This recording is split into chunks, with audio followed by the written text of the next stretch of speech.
نحمدہ ونصلی علی رسولہ الکریم اما بعد النحو فی العلوم کالملح فی الطعام الصرف ام العلوم ونحو ابوہا صدق اللہ العظیم۔ معزز ناظرین کرام، مدارس اسلامیہ میں جو کورس پڑھائے جاتے ہیں ان کے اندر دو علوم ایسے ہیں جو تمام علوم کو سمجھنے میں بہترین معاون ہوتے ہیں، یا آپ یوں کہہ سکتے ہیں کہ قرآن و حدیث کو سمجھنا یا سمجھانا یہ ہم سب پر ضروری ہے، اور یہ قرآن اور حدیث مصطفیٰ صلی اللہ علیہ وسلم یہ دونوں علوم جو ہیں عربی زبان میں ہیں، اور عربی زبان کو سیکھنے کے لیے عربی کے قواعد سیکھنا ضروری ہیں۔ اور عربی کے قواعد کہاں ہوتے ہیں؟ ایک ہوتا ہے صرف اور ایک ہوتا ہے نحو۔ نحو و صرف کے اندر عربی قواعد ہم یاد کرتے ہیں، جب ہم عربی قواعد یاد کر لیتے ہیں تو ہمیں قرآن پڑھنا آ جاتا ہے اور ہمیں حدیث مصطفیٰ پڑھنی آ جاتی ہے۔ تو یہ اللہ تعالیٰ کا احسان ہے ہم اجمیوں کے لیے کہ اہل علم نے انہوں نے قرآن کے اوپر اعراب لگا دیے، تو ہمارے لیے بہت آسان ہو گیا ہے۔ لیکن حدیث کی دنیا میں جب آپ آتے ہیں تو حدیث مصطفیٰ میں بعض کتب کے اوپر اعراب ہوتے اور بعض میں نہیں ہوتے، لیکن ہمارے مدارس میں جو عربی کتب ہوتی ہیں وہ بغیر اعراب کے ہوتی ہے، تو طلباء عظام کو ان علوم کے اندر مہارت پیدا کرنے کے لیے ان کے اندر یہ دو علوم بکثرت پڑھائے جاتے ہیں، نحو و صرف۔ جو اقوال میں نے آپ کے سامنے پڑھے ہیں، اور اس طرح آج کے اس لیکچر اور آج کے سبق کے اندر ہم نحو کی اہمیت کو سمجھیں گے۔ اقوال السلف فی اہمیت النحو والصرف، اہل علم، اہل عرب اور اہل علم کے نزدیک نحو و صرف کی کتنی اہمیت ہے۔ میں آپ کے سامنے 9 اقوال ایسے پیش کرنا چاہتا ہوں جس سے آپ کو نحو کی بخوبی اہمیت معلوم ہوگی کہ ہمارے سلف صالحین کے نزدیک نحو و صرف کی کتنی اہمیت تھی۔ ہم اس سلسلے کو چلائیں گے، نحو اور صرف کی کتنی اہمیت ہے۔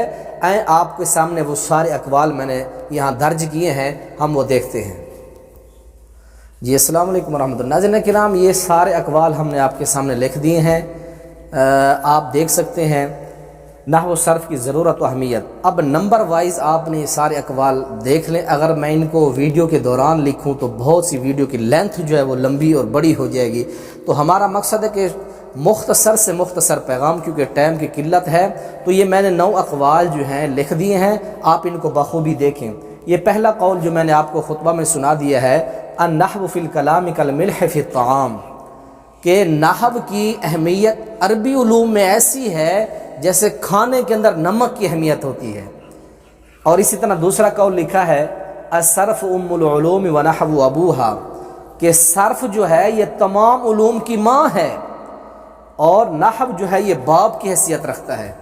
یہ تھوڑا سا نزدیک کر کے آپ یہ مزید بھی دیکھ سکتے ہیں، تھوڑا سا نزدیک کر کے یہ تیسرا قول لکھا ہے النحو فی العلوم کالبدر فی النجوم، نحو کی اہمیت علوم میں ایسے ہے جیسے ستاروں کے اندر چاند کی اہمیت ہوتی ہے، چاند کی اہمیت جیسے ہوتی ہے۔ اور اس طرح ایک چوتھا قول جو ہے وہ لکھا ہوا ہے حضرت صدیق اکبر رضی اللہ تعالیٰ عنہ کے حوالہ سے کہ تعلم اعراب القرآن احب الینا من تعلم حروفی۔ حضرت صدیق اکبر رضی اللہ تعالیٰ عنہ فرماتے ہیں کہ لوگوں، عربی قرآن کے اعراب کو سیکھو، قرآن کے اعراب کو سیکھنا یہ ہمارے نزدیک حروف کے سیکھنے سے زیادہ پسندیدہ کام ہے۔ جس بندوں کو حروف کے اوپر اعراب نہیں آتا وہ حروف کیسے پڑھے گا؟ اس لیے حضرت صدیق اکبر فرماتے ہیں رضی اللہ تعالیٰ عنہ کہ قرآن کے حروف سے پہلے قرآن کے اعراب کو سیکھنا یہ میرے نزدیک بہت اچھا کام ہے۔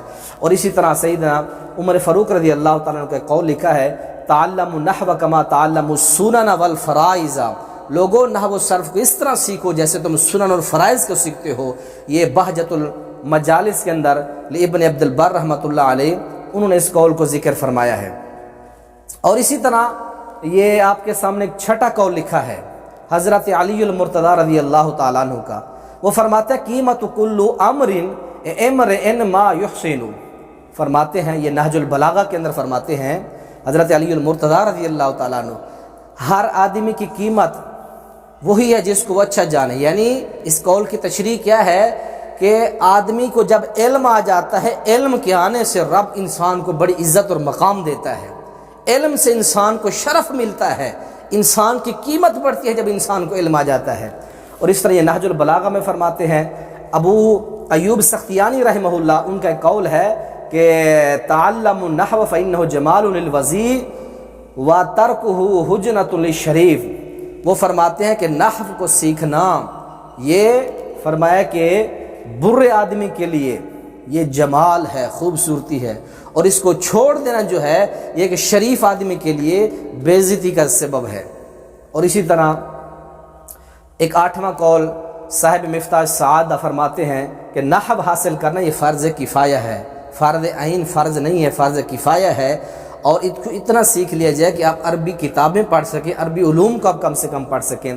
اور اس طرح کا ایک اور قول لکھا ہے، 9واں قول حافظ ابن صلاح رحمہ اللہ فرماتے ہیں کہ طالب علم کو اتنی نحو ضرور سیکھنی چاہیے کہ وہ حدیث میں تحریف کرنے سے محفوظ رہ جائے. تو ناظرین کرام، یہ 9 اقوال آپ کے سامنے لکھی ہیں. اس سارے اقوال یہ نحو کی اہمیت کے اوپر ہیں. سارے اقوال آپ ان اقوال کو پڑھیں. جتنے ہمارے طلباء دیکھ رہے ہیں، یہ نحو کی اہمیت ہے. اگلی ویڈیو مختصر ہم بنائیں گے کہ نحو نہ سیکھنے کے نقصان کتنے ہوتے ہیں. اللہ عمل کی توفیق دے. السلام علیکم ورحمۃ اللہ.